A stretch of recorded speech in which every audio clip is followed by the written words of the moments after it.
This is Linda with Books and Thread, and my better half, John Boy. And we're going to do a little short video for you this morning on stop wasting time after you turn 70 years of age. I don't know if you ever stop to think about it or not, but getting older and getting our age is a real blessing.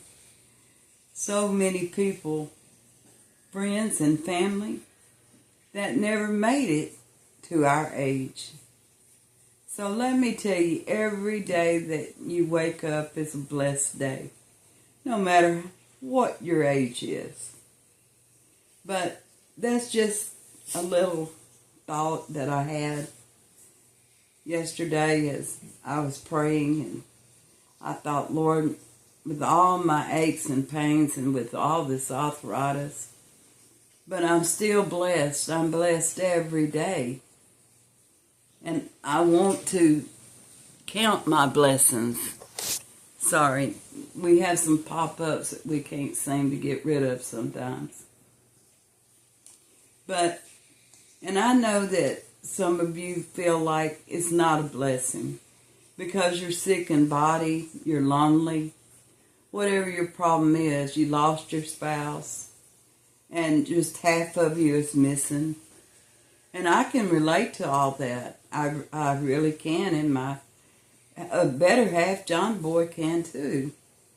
As people that really know us know that his wife, whom he had been married to for many, many years, passed away.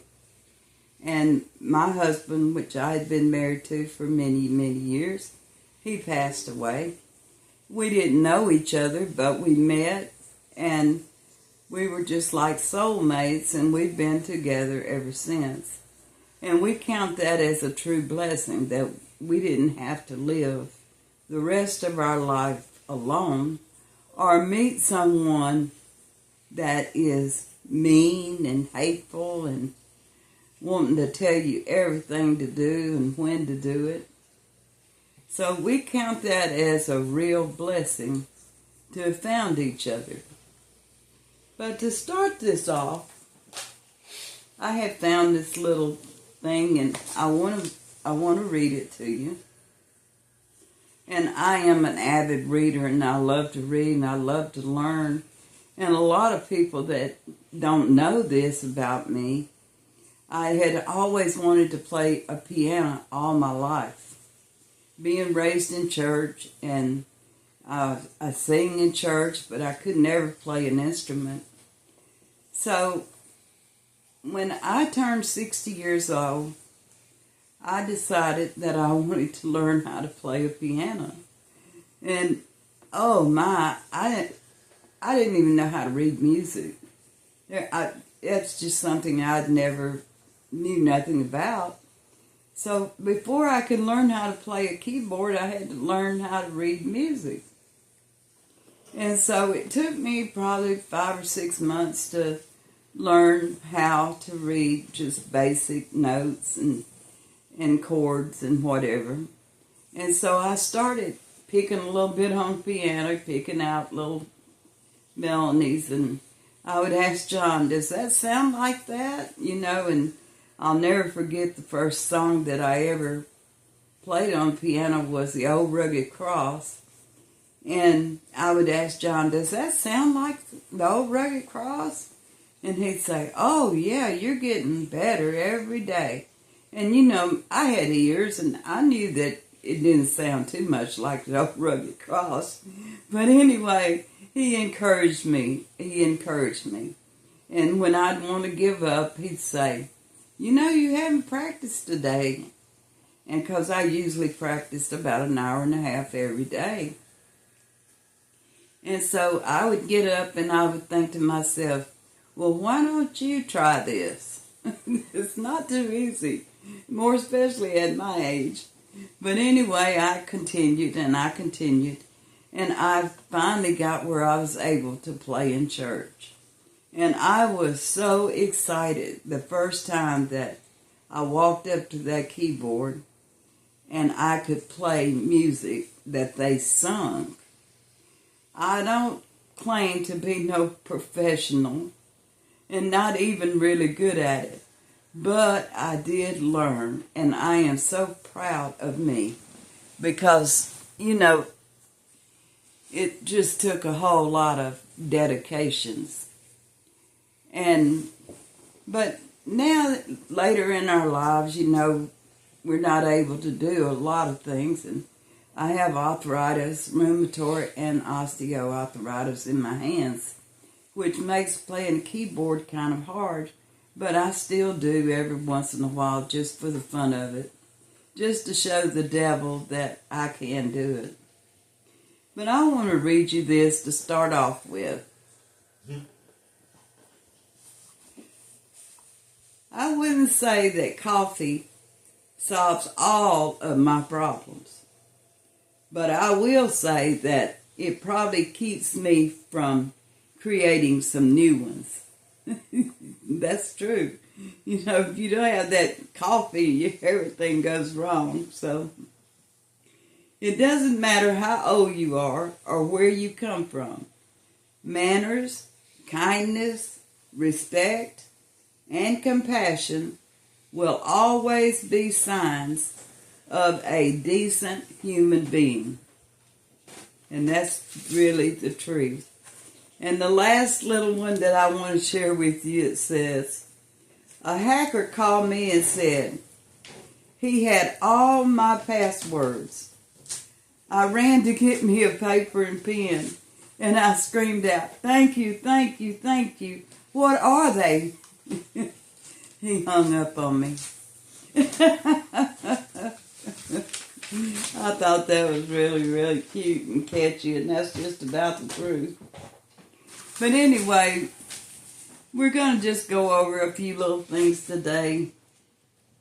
And I hope that you'll give this some thought because it's really, really important.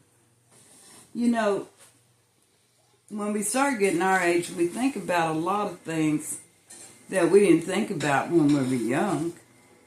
As a matter of fact, like me, I never thought I'd live to be this old. Really, I didn't.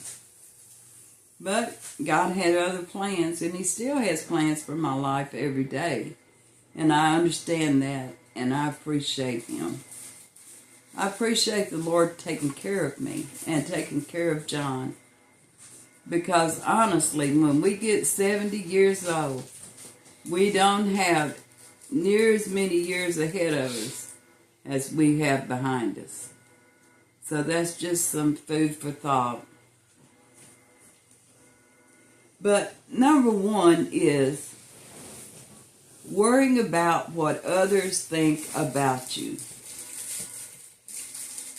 And I'm guilty of that myself. I've always been this type person that I wanted everybody to like me. And I would go an extra 100 miles just to please somebody. I've always been a people pleaser.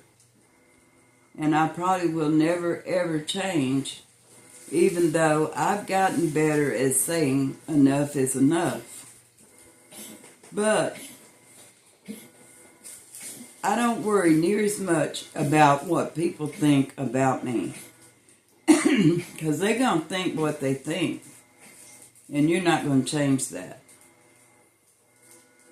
Number two, trying to keep a perfect, clean house. The energy that you put toward this every day is not worth it. You actually could be doing something that you really enjoy. I'm not saying let your house get filthy, by no means. But I have been in people's homes that, honestly, I was afraid to even sit down.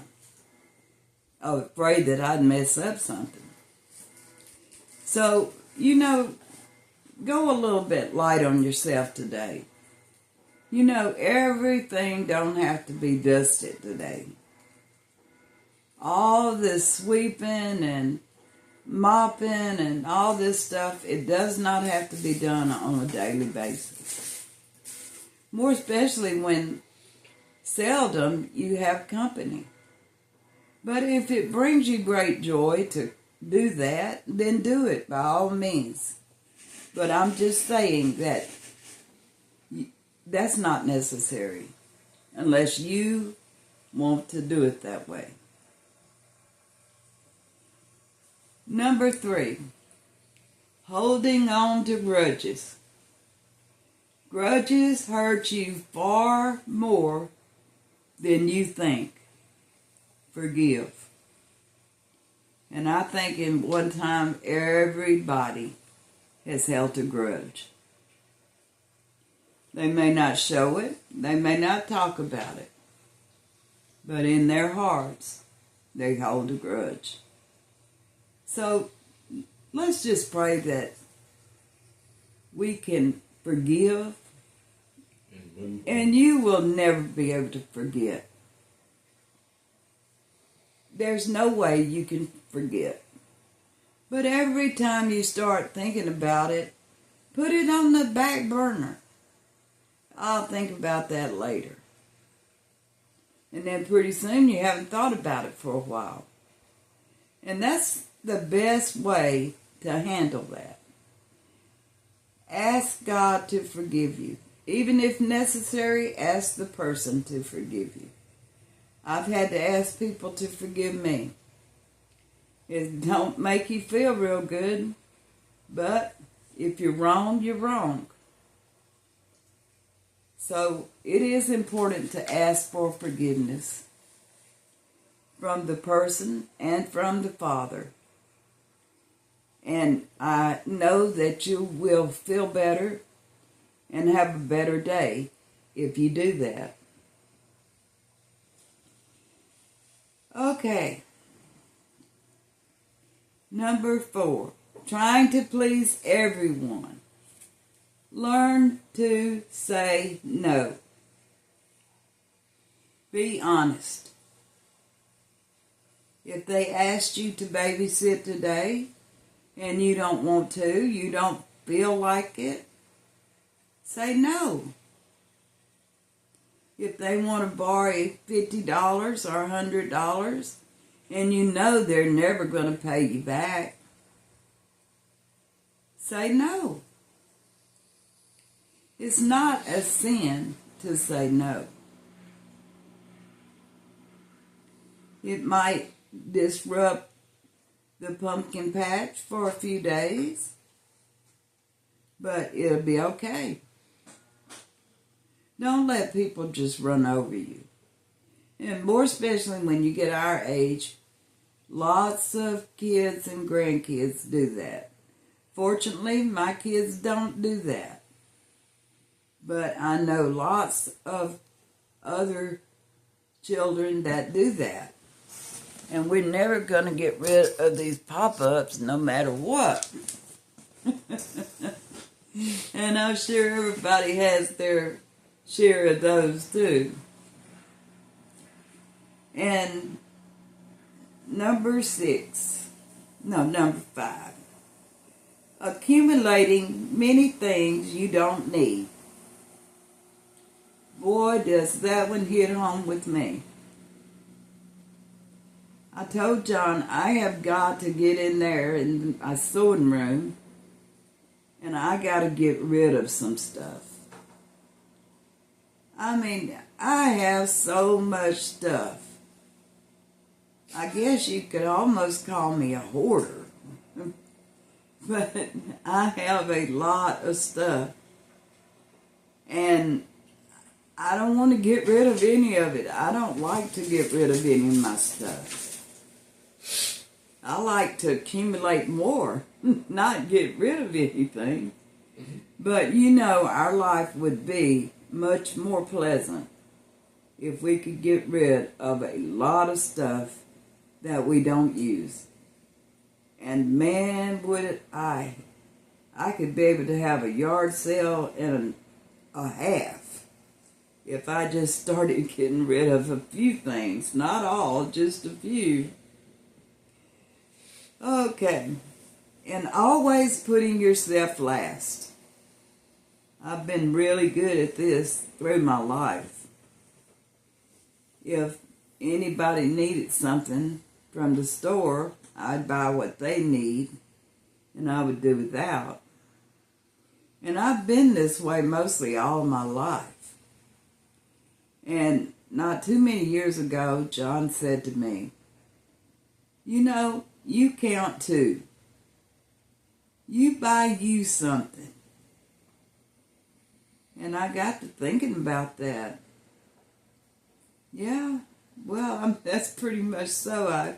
I pretty much buy for everybody else, but not me. But I've never done without. God's always blessed me abundantly. But stop putting yourself last. And clean out your clutter. My, do we have some clutter? John has some clutter too. Mm-hmm. We both have clutter. He's not quite as bad as I am, but he's getting there. He really is. He's getting there. Like I said, I have a lot of stuff, and clutter is a burden. It's not a joy.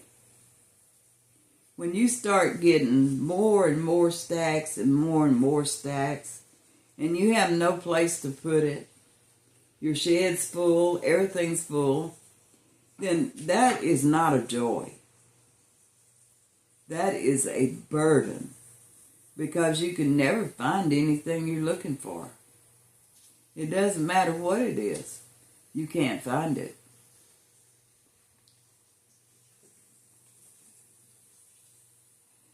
And no amount of overthinking will change the past.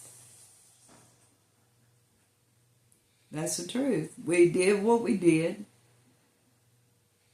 We are what we are. And no overthinking will change it. We can pray about it. We can ask for forgiveness. But nothing will change it.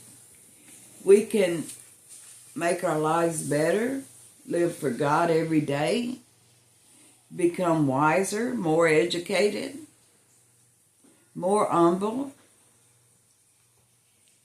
But nothing is going to change that past of your life. And it's going to always be remembered. Have you ever noticed that people prefer to talk about what you did wrong other than talking about what you're doing right? That is just human nature. That's the way it's been from the beginning of time. And it'll probably be that way until the Lord comes. But we know in our heart what we are. And I pray every day, just like that old song says, just a closer walk with thee. And that's the truth.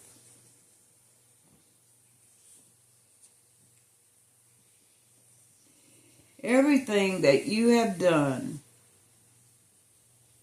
in the past, everything that you will do in the future, makes you who you are today. So when it's all molded together, we are who we are today. Okay. Keeping quiet about your needs. This brings resentment. It's okay to put yourself first every now and then.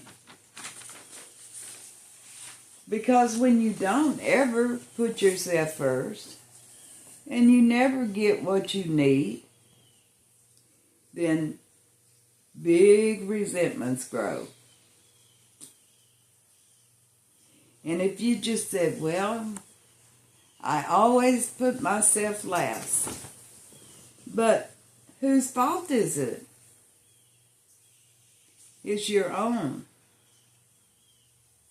So put yourself first, just for today. Try it. And then maybe tomorrow, put yourself first one more day. And if you continue to do that, it will become a natural thing. Like, I count 2. I'm somebody. And you'll probably be happier if you practice that.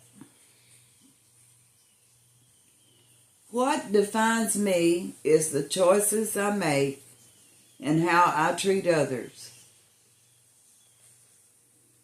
People will respect you if you respect them. Make boundaries.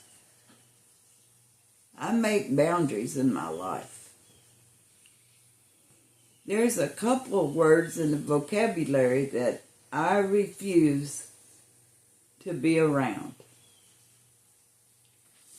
And that's using God's name in vain. I refuse to be around a person that uses that kind of language. I don't care if it's on the TV or if I'm around the person. It does not matter to me.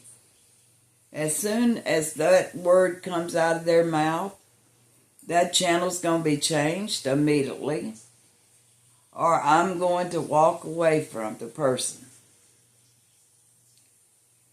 I've even had John tell people close to him, when you come, leave those words at your house. Don't bring them here. And, you know, that's just setting boundaries. Boundaries are good. They know what you stand for. And no, don't make exception to the rule. We don't. But it's just something else for you to think about. Stop trying to give other people advice or try to take on their burdens. Give encouragement and love and let them learn to solve their own problems. Because once you start trying to give them advice, what worked for you may not work for them. So then they end up coming back and saying something like, you messed me up, I listened to you, and, you know, blah, blah, blah. So sometimes it's better just to listen, give encouragement, and let that go. Everybody don't need your advice. Now, if someone comes to you and asks you point blank, I have a problem, what would you do? It's okay to tell them what you would do because they've asked you, what would you do? But I always say this, this may not work for you because we're dealing with different individuals. But if you ask me what I would do, I probably would tell you. But I don't volunteer because everybody is different. Every situation is different. So that's another thing to think about. Okay. Stop deleting your own happiness. We don't live forever after 70 years of age. We have got to make every day count. Every day that goes by. Every day that I open my eyes, I say, God, thank you for this beautiful day. I don't care if it's raining, sleeting, or whatever. It's a beautiful day the Lord has made. The sun is shining beautiful right here in Arkansas today. We've had a lot of bad weather. But today, the sun is shining through. It's not too hot. It's not too cold. And believe me, we don't have many days like that. But when I get finished with this live, we're going to get rid of that pop-up. One way or the other, we're going to fight with that thing. But anyway, just really think about this. If you're 70 years old, you have way more years behind you than you have in front of you. So try to make every day count. Be kind to each other. All this drama and fighting, he said, she said, they said, oh my goodness, makes you want to pull your hair out. And another thing, I was listening to another YouTuber yesterday, and every time anybody makes a negative comment, they go off of the deep end. I mean, it messes up their whole day. Well, I want to tell you that every comment is not going to be good. Never. Not even your own family. Don't let one person have that over you, that they can mess up your whole day. Granted, lots of comments are cruel. Sometimes there's no reason for them at all. None. I've seen people lose subscribers and lose friends over just making drama out of a simple comment. And maybe the person didn't mean a thing by the comment, or maybe they were just being positive and it sounded negative or whatever, but don't let it mess up your whole day. Don't let it mess up your channel. Just continue to do every day positive. And if you're positive, they're going to come around to them being positive. Or they're going to say, well, we can't get to her, so we're going to move on to the next one. But that too. But anyway, I just want to read one more little thing to you, and then I'm going to say goodbye for today. I had a little joke, and I used to use this quite often when I lived in Los Angeles. Of course, here in the hills of Arkansas, you don't see much of this, but I got a phone call, and they said, "Where are you?" And I said, "I'm at the corner of walk and don't walk." And I tested positive for needing a good vacation. And my spring clothes have missed me so much, I put them on, and they hugged me so tight, I could barely breathe. Now, they were in love with me, weren't they? Yes, sir. Okay, I'm going to say goodbye. I'll see you next time. You're with Linda and John Boy, And we say, be kind to one another. Love each other and love God. Bye-bye.